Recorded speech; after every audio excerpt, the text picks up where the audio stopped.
Hello বন্ধুরা, welcome to বাবিস kitchen. আজকে আপনাদের সাথে একটা ডালের রেসিপি শেয়ার করব, যেটা হচ্ছে ডালটা করব পালং শাক দিয়ে।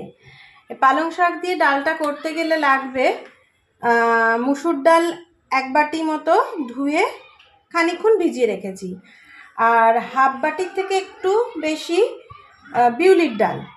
বিউলির ডালটা বেশি দেবো না, মুসুর ডালটাই বেশি দেবো, বিউলির ডাল একটু কমই দেবো। আর লাগবে পালং শাক, যেহেতু পালং শাক দিয়ে ডালটা করব। আর এর মধ্যে লাগবে পেঁয়াজ, 6 থেকে 7 কোয়া রসুন, 1 ইঞ্চি মতো আদা, 2টো কাঁচা লঙ্কা। বেশি কাঁচা লঙ্কা দেবো না, ডাল তো অত ঝাল কেউ খায় না, নর্মাল ডাল করব তো স্বাদের জন্য 2টো কাঁচা লঙ্কা। এই সব জিনিসগুলো আমরা কুচিয়ে নেব। পেঁয়াজ, রসুন, আদা আর কাঁচা লঙ্কা, এই 4টে জিনিস কুচিয়ে নেব। আর তার আগে এই 2টো ডাল আমরা একসাথে কুকারে দিয়ে সেদ্ধ করে নেব।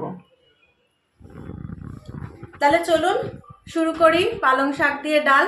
প্রথমে ডালটা সেদ্ধ করে নিই আর ওগুলো কুচিয়ে নিই। চলুন,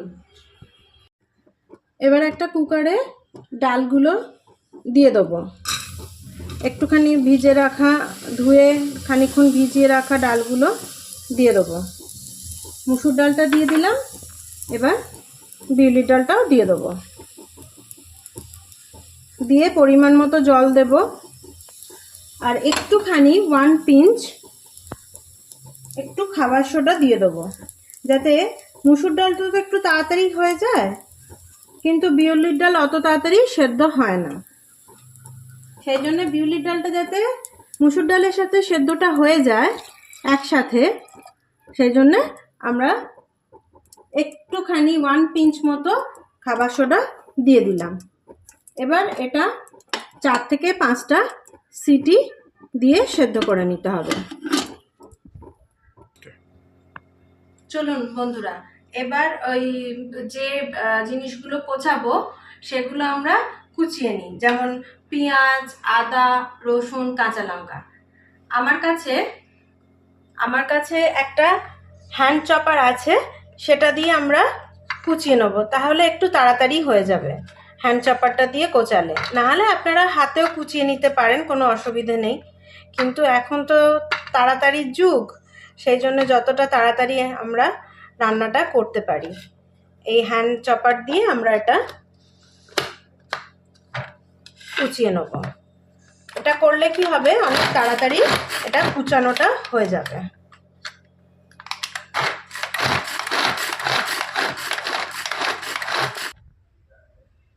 এবার দেখুন কি সুন্দর কোচানোটা হয়ে গেছে, খুব তাড়াতাড়ি খুব সহজে কোচানোটা হয়ে গেছে। এটা না থাকলে আপনারা হাতেই কোচাবেন, কিন্তু এগুলো একটুখানি এরকম ঝিরিঝিরি করে কুচিয়ে নিতে হবে। পেঁয়াজ, আদা, রসুন, 2টো কাঁচা লঙ্কা। চলুন, এবার ডালটা সেদ্ধ হয়ে গেছে, এবার পরের রান্নাটা আমরা শুরু করি। দেখুন ডালটা সুন্দর করে সেদ্ধ হয়ে গেছে, 2টো ডাল একসাথে মিশে সুন্দর করে সেদ্ধ হয়ে গেছে। এবার আমরা একটা কড়াই নিয়ে নেব। কড়াই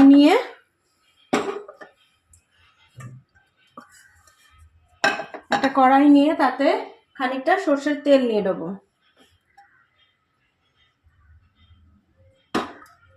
যাতে ফোড়নটা আর ওই কুচনো জিনিসগুলো আমরা ভাজতে পারি। এর মধ্যে ফোড়ন কি দেব, এর মধ্যে ফোড়ন দেব তেজপাতা একটা ছিঁড়ে। তেলটা গরম হতে হতে আমরা একটা তেজপাতা ছিঁড়ে দিয়ে দেবো, আর দেব অল্প একটু সামান্য জিরে ফোড়ন, এই 1/2 চামচ মতো। আমাদের তো এতদিন রান্না করে করে একটা আন্দাজ হয়ে গেছে, তাই আমরা হাতেই দিলাম। 1/2 চামচ মতো জিরে ফোড়ন দেবো। এবার যখন ফোড়নটা গরম হয়ে যাবে, তেলটা গরম হয়ে যাবে, ফোড়নটাও হয়ে যাবে, তখন এর মধ্যে আমরা এই কুচিয়ে রাখা মিহি করে পেঁয়াজ, আদা, রসুন, কাঁচা লঙ্কা, এই কুচোটাও আমরা এর মধ্যে দিয়ে দেবো। দিয়ে ভালো করে ভাজতে থাকবো। দেখুন ফোড়নটা আওয়াজ হচ্ছে, সুন্দর একটা গন্ধ বেরোচ্ছে, হয়ে গেছে। এবার আমরা এটার মধ্যে কুচনো এটা দিয়ে দেবো। কুচনো এটা দিয়ে আমরা ভালো করে এটাকে ভাজা ভাজা করে নেব। এর মধ্যে এটা দিয়ে ভালো করে ভেজে নেব। দেখুন এটা ভাজা ভাজা হয়ে গেছে, সুন্দর নরম হয়ে গেছে, হালকা লালচে লালচে রং ধরে গেছে।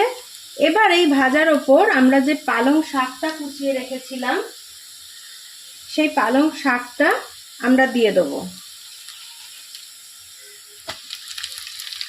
পালং শাকটা আমরা দিয়ে দেবো, দিয়ে এবার এটাকে এর মধ্যেই ভেজে নেব। এবার এই পালং শাকটা দিয়ে যখন নাড়বো তখনই আমরা একটু নুন দিয়ে দেবো, তাহলে কি হবে না, এটা নরম হয়ে যাবে, তাড়াতাড়ি ভাজা হয়ে যাবে। পরিমাণ মতো নুন দিয়ে দেবো, যেই নুনটা আমাদের ডালেও লাগবে আর এই শাকটা নরম হতেও সাহায্য করবে। ডাল অনুযায়ী আমরা নুনটা নিয়ে নিলাম। এর মধ্যে খুব বেশি মশলা পড়বে না, শুধু নুন আর সামান্য হলুদ। হলুদটাও এখনই দিয়ে দেবো, তাহলে ডালের সাথে ভালো করে মিশে যাবে হলুদটা দেওয়ার ফলে। দেখুন এটা ভাজতে ভাজতে এখনই জল ছেড়ে এসছে, আর একটু আমরা এটা ভেজে নেব।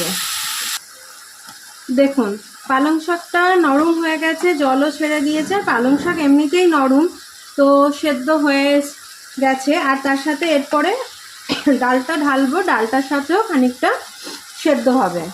তো এবার আমরা সেদ্ধ করা ডালটা এর মধ্যে দিয়ে দেবো। সেদ্ধ করা ডালটা এর মধ্যে আমরা দিয়ে দেবো। ডালটা দেওয়ার পরে এবার এটা ভালো করে মিশিয়ে নিতে হবে। মিশিয়ে নিয়ে এবার নুন হলুদ তো আমরা প্রথম পালং শাকের সঙ্গেই দিয়ে দিয়েছি, ডাল সমেত যে নুন হলুদটা লাগবে। এখন শুধু সামান্য একটুখানি চিনি দেবো। চিনিটা দিলে একটুখানি টেস্টটা ব্যালেন্স হয়, একদম সামান্য চিনি। এবার এই ডালটার সাথেই পালং শাকগুলো সেদ্ধ হবে, ফুটবে, ফুটলেই ডালটা রেডি। ডাল ফুটে গেছে, একদম সুন্দর খাবার জন্য রেডি হয়ে গেছে। রেসিপিটা কেমন লাগলো জানাবেন। শাকগুলো সেদ্ধ হয়ে গেছে, কি সুন্দর দেখতে লাগছে দেখুন, আর খেতেও খুব সুন্দর হয় এটা। রেসিপিটা কেমন লাগলো আপনারা জানাবেন অবশ্যই। পছন্দ হলে সাবস্ক্রাইব করবেন, লাইক করবেন, শেয়ার করবেন নিজেদের লোকের সাথে, আর বেল আইকনটা প্রেস করে দেবেন, যাতে আমি এত সুন্দর সুন্দর রেসিপি দিলে, পুরনো রেসিপি দিলে আপনাদের কাছে যায়। দেখুন কি সুন্দর, একদম সিম্পল লাঞ্চ, সিম্পল মেনু। এই ডালের সাথে আলু ভাতে, উচ্ছে ভাজা এটা দিয়েও যাবে, আপনারা বড়াও ভেজে নিতে পারেন। যে কোনো কিছুর সাথে এই পালং শাকের ডালটা গরম গরম ভাতের সাথে দারুণ সুন্দর লাগে। আপনারা অবশ্যই বানাবেন, বানিয়ে আমাকে জানাবেন কেমন লাগলো। আর পছন্দ হলে চ্যানেলটা সাবস্ক্রাইব করে দেবেন, লাইক করবেন, শেয়ার করবেন। ভালো থাকবেন। অবশ্যই এই ডালটা বানিয়ে খাবেন। মাঝে মাঝে তো চিকেন, মাটন, মাছ, মাংস খেতে খেতে কেমন একটা হয়ে যায়, তো এরকম সিম্পল লাঞ্চও খুব ভালো লাগে। সিম্পল ডাল বানিয়ে অবশ্যই আপনারা খাবেন। ভালো থাকবেন বন্ধুরা, টাটা।